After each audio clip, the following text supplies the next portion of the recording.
সিদ্ধান্ত তারাই দেবেন।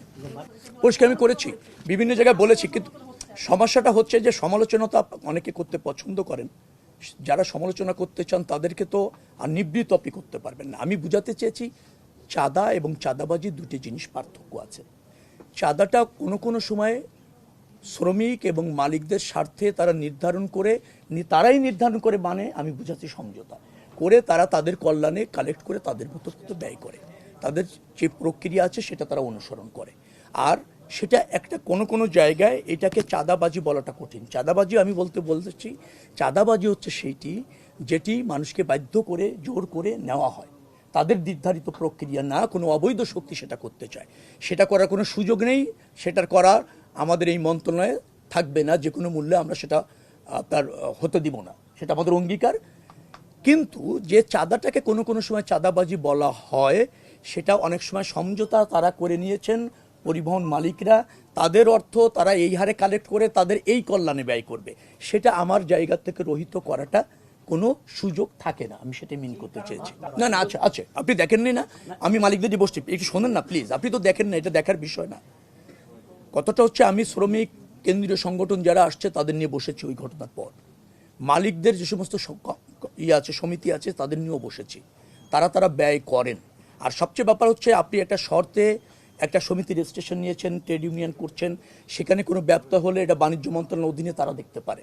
চাঁদাবাজি নিশ্চয়ই একটা ফৌজদারি অপরাধ, সেটা যদি ঘটে অভিযোগ থাকলে আমাদের কাজটাকে সেটা হচ্ছে নিশ্চয়ই স্বরাষ্ট্র মন্ত্রণালয় দেখতে পারে, ফৌজদারি অপরাধ হিসেবে ব্যবস্থা নেবে। আমরা যোগাযোগ মন্ত্রণালয়ে আমাদের একটা নিরাপদ সড়ক রাখতে চাই, পরিবহনগুলো একটা শৃঙ্খলার সাথে সেটা চলছে এবং যাত্রী বহন করছে, এইটা আমাদের সুপারভিশনের দায়িত্ব। সে জায়গায় আমরা মনোযোগী আছি, যেখানে ব্যত্যয় হচ্ছে আমরা স্বরাষ্ট্র মন্ত্রণালয় বাণিজ্য মন্ত্রণালয়ের সহযোগিতা নিয়ে এখানে একটা জবাবদিহিতা আনার চেষ্টা আমাদের অঙ্গীকার, এবং সেটা করছি।